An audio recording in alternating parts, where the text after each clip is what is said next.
चलिए, जय हिंद, नमस्कार। तो एक बार फिर से आप सभी का बहुत बहुत स्वागत है।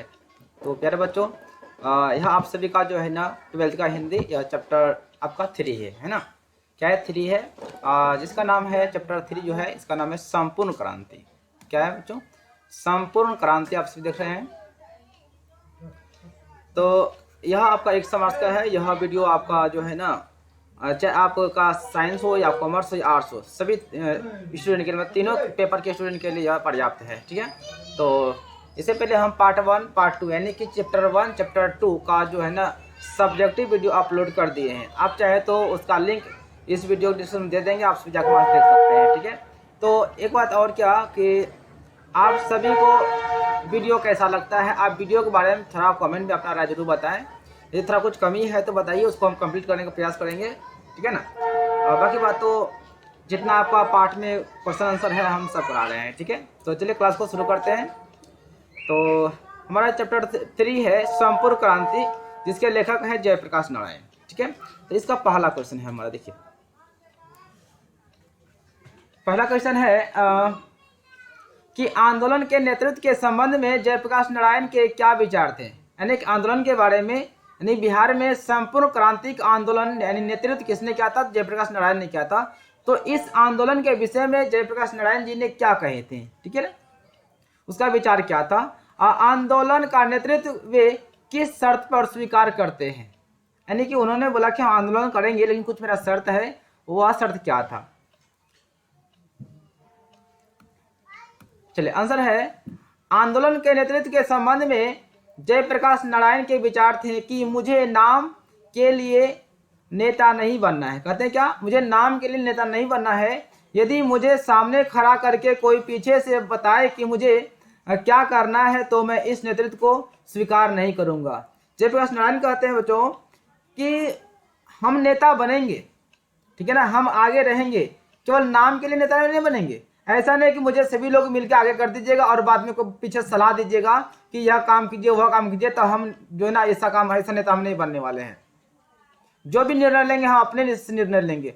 हाँ, हम सबका बात सुनेंगे, ऐसा नहीं सबका बात सुनेंगे, लेकिन हाँ उसका निर्णय जो है ना मेरा होगा।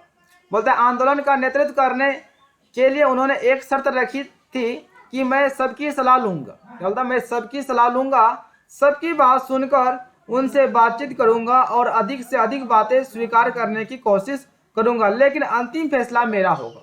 किसने कहा था?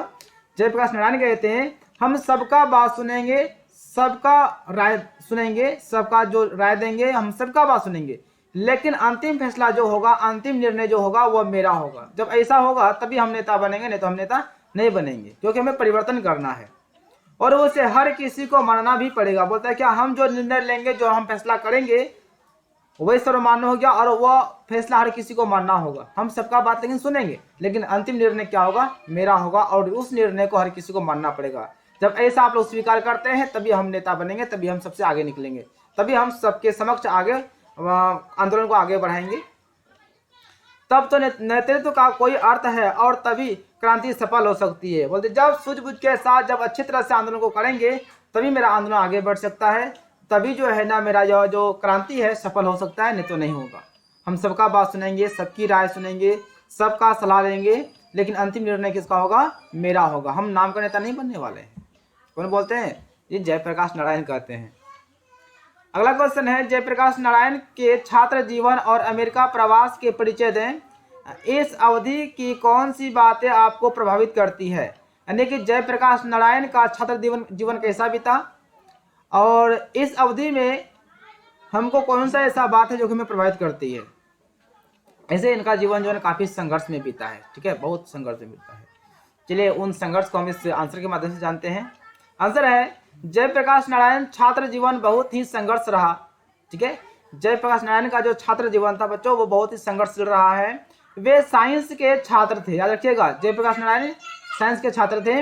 वे कुछ दिन फूलदेव बाबू के साथ लेबोरेटरी में थे रहे। बिहार विद्यापीठ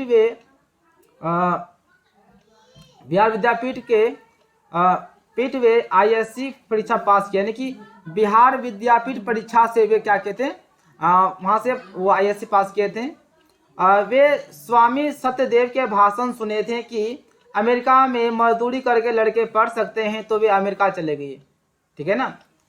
तो जयप्रकाश नारायण जी सत्यदेव का भाषण सुने थे। उन्होंने भाषण में कहा था कि अगर विद्यार्थी पढ़ने वाला है तो अमेरिका में जाकर थोड़ा मोड़ा काम करके अपना पढ़ाई कर सकता है, पढ़ने वाला विद्यार्थी के लिए। तो उन्होंने अमेरिका चले गए थे यही बात को सुनकर कि आप तो काम करके बच्चा पढ़ सकता है। ऐसे जो लगनशील होता है ना, वह किसी न किसी परिस्थिति में पढ़ ही लेता है काम करके, ठीक है। वहाँ वे बागानों में काम किए, कारखानों में काम किए, जहाँ जानवर मारे जाते हैं उन कारखानों में भी उन्होंने काम किया।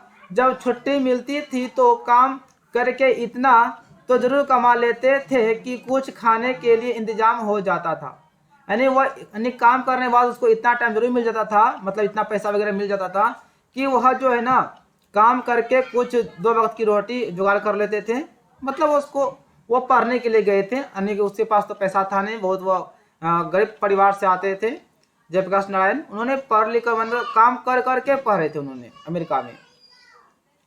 कुछ कपड़े भी खरीद लेते थे और कुछ पैसे फीस के लिए भी काम आते थे, और बाकी हर दिन 1 घंटा रेस्तरां में, होटल में बर्तन धोने का या फिर वेटर का काम करते थे ताकि शाम का भोजन मिल जाए। देखिए वो होटल में भी काम करते थे ताकि शाम का एक वक्त का क्या हो से भोजन मिल जाए, और वो अपना पढ़ाई करते रहे। यानी पढ़ाई के लिए उन्होंने इतना संघर्ष किया बच्चों, इतना मेहनत किया, इतना जो है ना काम किया।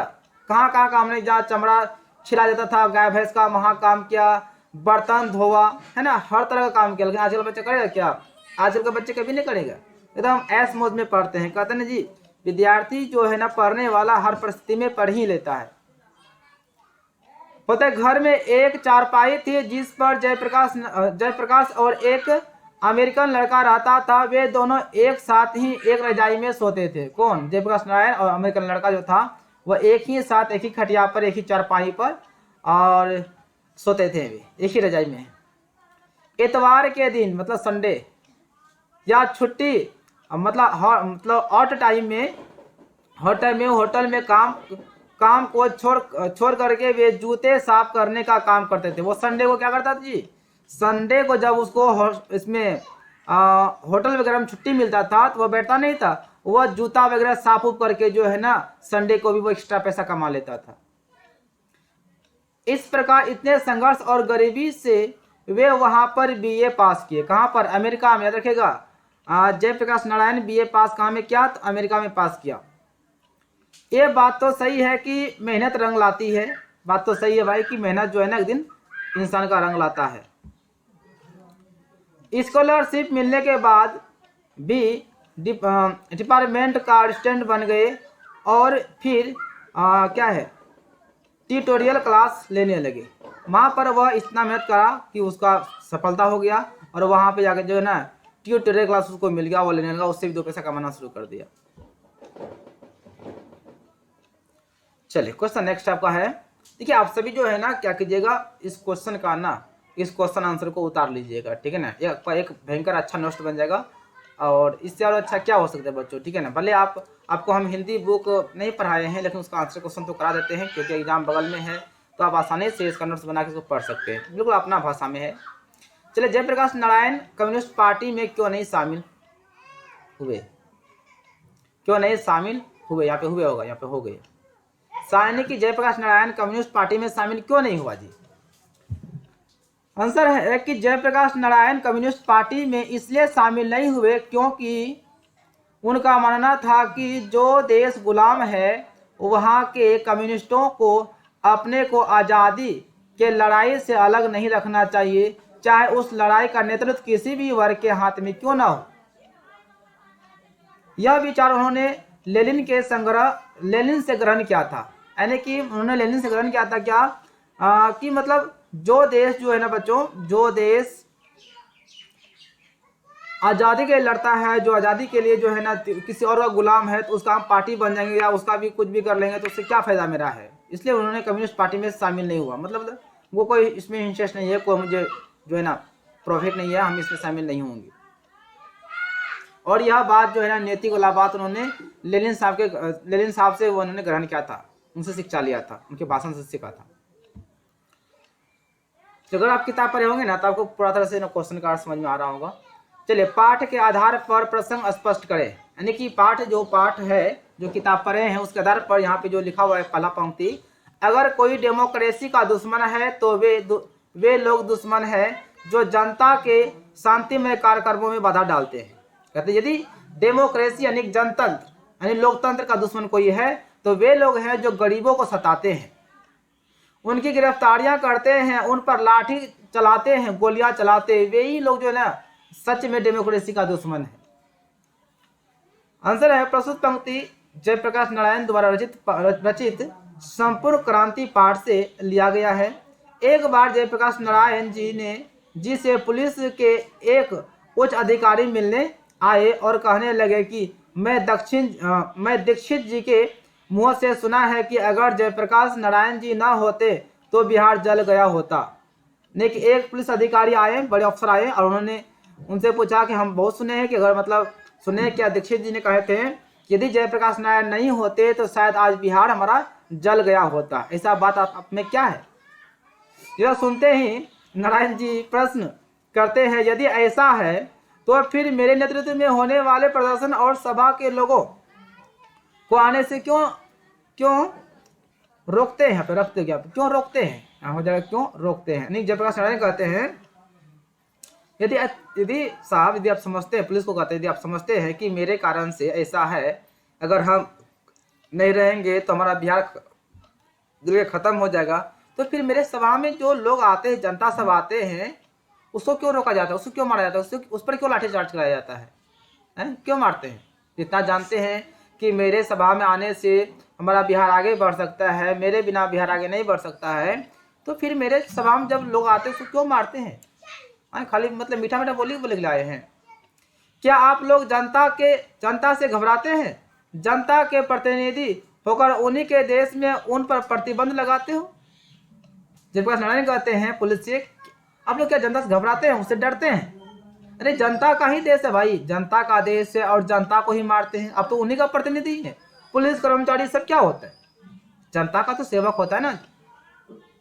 लेकिन आप पुलिस बन गए तो अपना कर्तव्य भूल जाते हैं, जनता को मारते डंगाते हैं और यहाँ आकर मीठे मीठे बातें बोलते हैं कि जयप्रकाश नारायण नहीं होते तो बिहार जल गया होता। तो मेरे भाषण सुनने के लिए जो लोग आते हैं उस पर आप लाठीचार्ज क्यों करते हैं? क्यों उसको मारते हैं, क्यों डंगाते हैं, क्यों उस पर गोली चलवाते हैं? आए बताइए तो। क्यों प्रतिबंध लगाते हैं? इधर नहीं जाना है, यहाँ पे प्रतिबंध ये है वो, क्यों नियम लागू करते हैं?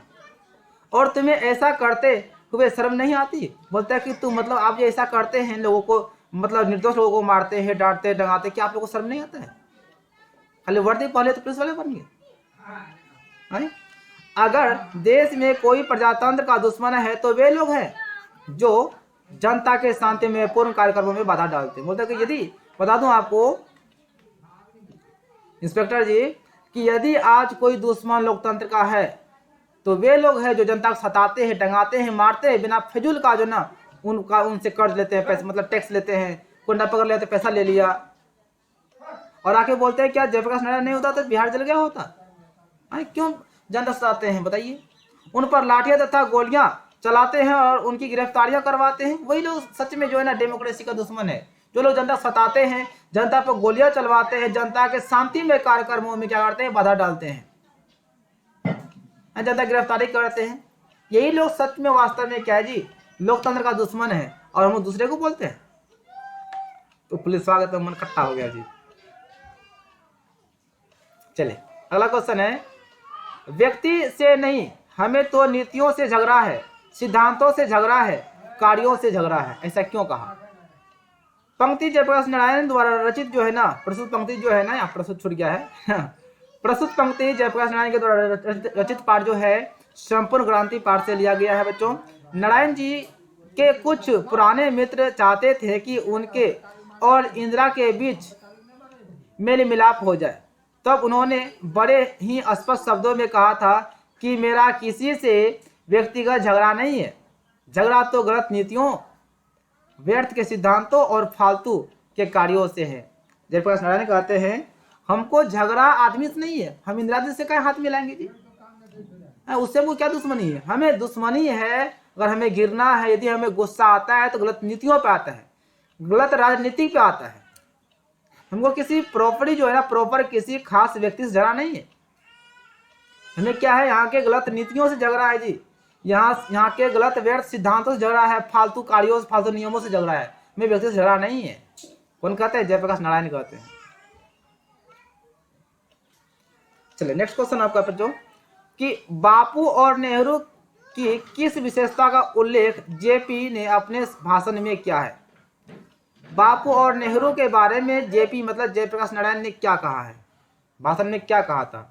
आंसर है जयप्रकाश नारायण का यह कहना है कि जब वो नौजवान थे तो बापू जब कोई बात कहते थे और वह बात जेपी के विचार से नहीं मिलते थे, अर्थात जेपी को वो बात अच्छी नहीं लगती थी, तो वे सीधे बापू के सामने बोलते थे कि बापू ये बात हम नहीं मानते हैं, बापू जी हम यह बात नहीं मानते हैं।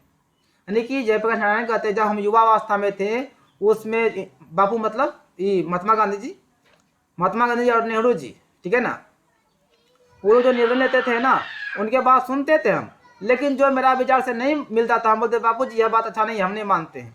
यानी इनका कहना यह है कि हम सब दिन जो है ना अच्छे निर्णय पे गए हैं, चाहे बापू बोले यानी कोई भी बोले, यदि वह बात हमको अच्छा लगता था तो बोलते थे हाँ अच्छा लगता है, यदि हमको वह बात पसंद नहीं आया तो हम सीधा बोलते थे, बापू जो भी बोलते थे बापू जी हमको वह बात पसंद नहीं, हमको अच्छा नहीं लगता है, ये मेरा बात से नहीं मिलता है, इसको हम नहीं मानते हैं। बापू में इतनी महानता थी कि वो बुरा नहीं मानते थे। बोलते बापू में इतना महानता था ना जी, वो बुरा नहीं मानता था। बोलता अच्छा कोई बात नहीं है। जेपी जी कहते हैं कि जब मैं जवाहरलाल नेहरू को मैं जवाहरलाल नेहरू को हमेशा अपना बड़ा भाई मानता था। क्या मानता था? बड़ा भाई मानता था, बड़ा भाई कहता था। वो भी मुझे बहुत मानते थे, मैं उनका बड़ा आदर और सम्मान करता था। नेहरू जी का यही बड़ा स्नेह था मेरे ऊपर, मुझ पर यही बड़ा स्नेह था कि वो बहुत मानते थे, बहुत प्यार करते थे। मैं उनकी भी आलोचना करता था, लेकिन उनमें भी बड़प्पन था कि वो भी बुरा नहीं मानते थे। बोलता हम जो है ना बापू जी का बात इग्नोर कर देते थे, जो बात हमको पसंद नहीं आता था। नेहरू जी का बात पसंद करना जो ना हम मतलब उसके बाद जो बोलते जो मेरा विचार से नहीं मिलता था ना उसको इग्नोर कर देते, बोलते थे हमको यह बात पसंद नहीं है। तो वो इतना मानता था दोनों में कि बुरा नहीं मानता। तो याद रखिएगा एक क्वेश्चन यहाँ पे आएगा बच्चों कि जयप्रकाश नारायण अपना बड़ा भाई किसको मानते थे? जवाहरलाल नेहरू को। ठीक है, चलिए भ्रष्टाचार की जड़ क्या है? क्या आप जेपी से सहमत है? इसे दूर करने के लिए क्या सुझाव देंगे? यानी पहले बताना है भ्रष्टाचार क्या है।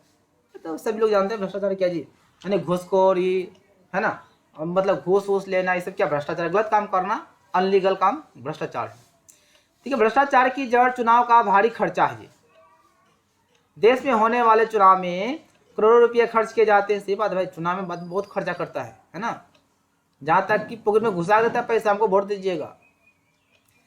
यह सब रुपया ब्लैक मार्केटिंग लोगों से इकट्ठा किया जाता है और इसका कोई हिसाब किताब नहीं होता है।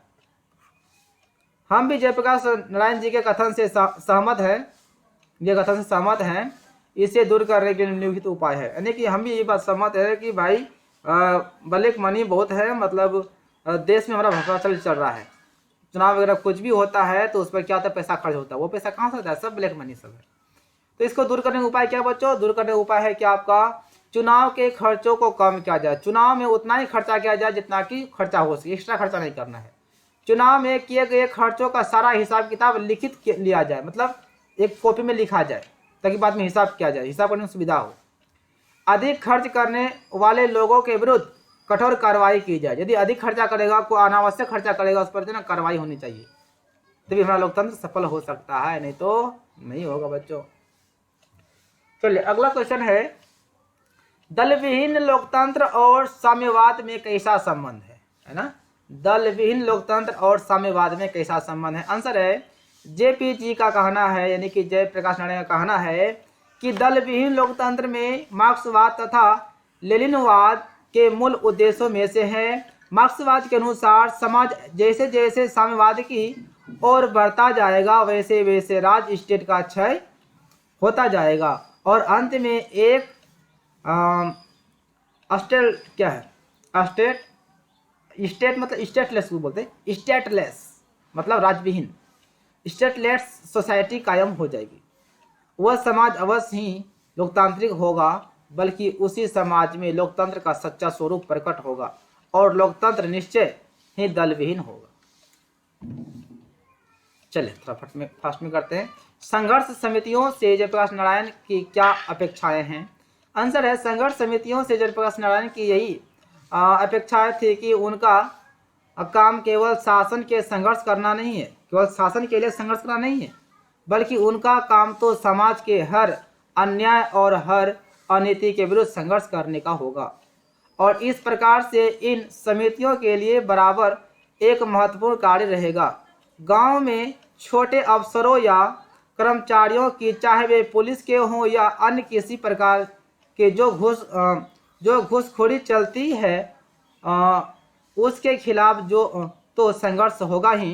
अर्थात गांव में तरह तरह के अन्याय होते हैं तो ये समितियां उनका विरोध करेगी। यानी कि इस संघर्ष समिति जो बनाया गया था, तो जयप्रकाश नारायण कहते हैं कि संघर्ष समिति केवल जो है ना, हम जो है ना केवल यूँ कहिए कि मतलब केवल नेता के लिए, केवल राजनेता के लिए नहीं बनाते हैं। हम यह समिति इसलिए बनाते हैं, यह समिति इसलिए है कि समाज में जो बुराई होता है, जो घूसखोरी होता है, उनको भी जो है ना, उनको भी खत्म करेगा। उनके ऊपर भी यह समिति उन पर क्या करेगा, कार्रवाई करेगा। जो घूसखोरी करता है, जो दलाली करता है, उन पर भी आवाज उठाएगा।